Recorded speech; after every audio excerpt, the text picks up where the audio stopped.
کہیں نہیں جی حرام ہے، کچھ کہیں گے، جو بھی کہیں، ہمیں کسی سے کوئی ضد نہیں، ہمیں کسی سے کوئی دشمنی نہیں، لیکن جو قرآن و سنت کے اصول ہیں وہ حق بات پہنچانا یہ ہماری ذمہ داری ہے۔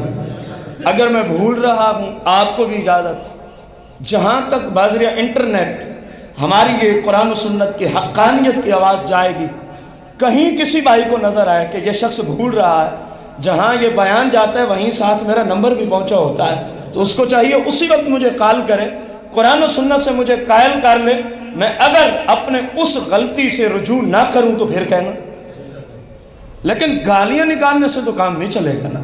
قرآن و سنت کی روشنی میں کوئی گالیاں تو نہیں دے رہا کسی کو، آپ کے سامنے میں نے کسی کو کچھ کہا، قرآن و سنت بیان کرنا میرا فریضہ ہے، ورنہ تو سرکار دو جہاں مالک کون و مکان صلی اللہ علیہ وسلم ان مشرکوں کو سامنے فرمایا کرتے تھے، اوے یہ جو تمہارے بت ہیں جنہیں تم نے خدا بنا رکھا، یہ تمہیں کوئی نفع نقصان نہیں دے سکتے۔ اگر حق بات کہنا جرم ہے تو پھر سرکار علیہ السلام نے ساری زندگی تبلیغی حقانیت میں فرمائی ہے۔ وہ آج آ کے ہمارے کچھ سادے مسلمان کہتے ہیں دیکھو جی یہ کہہ رہے تھے، میں نے کسی کو کچھ کہا، گفتگو ایسی تھی کہ بعض لوگوں کو تکلیف ہو رہی تھی۔ میرے بھائی اس کا مطلب تو پھر یہ ہوا بندہ بت کو سجدہ کرنے پہ بھی کلام نہ کرے۔ میں جو کہوں بت کو سجدہ کرنے والا مشرک ہے، جہنمی ہے، کائنات میں کسی کو تکلیف ہوگی کہ نہیں ہوگی؟ کس کو ہوگی؟ جو بت پرست ہوگا۔ میں نے جو فتویٰ دیا بھئی حدیث رسول صلی اللہ علیہ وسلم کہہ رہی ہے کسی دربار پہ یا کسی زندہ پیر صاحب کو سجدہ کرنا حرام، کبیرہ گناہ، جہنم میں لے جانے والا کام ہے، تو اب تکلیف کس کو ہوگی؟ قصور میرا ہے یا اس گناہگار کا اپنا ہے؟ میں نے تو رسول اللہ کی حدیث پڑھی، اب وہ کہہ رہا ہے جی میرا دل دکھا ہے، تو غلط کام چھوڑ دے، تیرا دل ہی نہیں دکھے گا، تو غلط کام ہی چھوڑ دے۔ اب جو بندہ کہے رسول اللہ صلی اللہ علیہ وسلم نے فرمایا مفہوم حدیث، جس نے اس کائنات میں جتنی مقدار میں شراب پی، کیا مثلا 10 کلو پیا، فرض کیا پوری زندگی میں، تو فرمایا اللہ نے اپنی ذات پہ قسم اٹھا رکھی ہے، اللہ کریم نے اپنی ذات پہ جو جتنی مقدار میں دنیا میں پی کے آئے گا اتنے وزن اللہ کریم اس کو جہنم میں ڈال کے جہنمیوں کا پیپ پلائے گا۔ اب جو میں نے یہ حدیث سنائی، آپ میں سے تو کسی کو مسئلہ نہیں بنا ہوگا، تکلیف کس کو ہوگی؟ جو شرابی ہوگا، جو شرابی۔ اب آپ کہیں جی اس کا تو دل آپ نے دکھا دیا ہے، تو پھر ایک قرآن و سنت آئے کس لیے؟ رسول اللہ کی وہ حدیث، آپ علیہ السلام نے فرمایا مفہوم حدیث، جب کسی عالم کے سامنے کوئی غلط کام ہو اور وہ اس پہ حق کی آواز بلند نہ کرے، اس پہ حق کی آواز، کسی سے ڈرنے کی ضرورت نہیں، کچھ زیادہ سے زیادہ کیا کرے گا؟ قتل کرا دے گا، اس سے زیادہ تو کوئی کچھ نہیں کر سکتا نا۔ اگر حق بات کہنے پہ بندے کو موت آ جائے تو اسلام میں اس سے بڑا شہید کوئی نہیں ہوتا۔ امام علی مقام کی شہادت اسی وجہ سے تو ہے، آپ حق پہ ڈٹے رہے، وہ لعین، وہ بدبخت یزید پلیت جہنمی، وہ بغیرتی پہ ڈٹا رہا، آپ نے کہا حق کہنا نہیں چھوڑوں گا، کنبا لگتا ہے لگ جائے، میری اپنی جان جاتی ہے چلی جائے، حق سے پیچھے نہیں موڑو۔ اس کے سوا تو کوئی مسئلہ نہیں تھا۔ اندازہ لگائیں، رسول اللہ نے فرمایا جس عالم کے سامنے خلاف شرع کام ہو اور وہ کسی وجہ سے چپ کر جائے، فلاں صاحب نہ ناراض ہو جائیں، فلاں بندے میرے مخالف نہ ہو جائیں، فلاں فلاں لوگ بھی رہتے ہیں اس کام کے مرتکب، کہیں مجھے مسجد سے ہی نہ جانا پڑے، کہیں مجھے مدرسے سے ہی نہ چھٹی، فرمایا کسی وجہ سے، یا فلاں نے اتنے پیسے دیے، یار ہم یہ کام کرتے ہیں، شفقت کرنا، کبھی اس پہ نہ کلام کر دینا، کسی بھی وجہ سے، کسی بھی، جب حق کی بات نہ کہے اور اس کے سامنے غلط کام ہو، سرور دو جہاں نے فرمایا وہ میری امت کا عالم نہیں ہے، فرمایا وہ میری امت کا گونگا شیطان ہے، میری امت کا گونگا شیطان ہے۔ میرے بھائی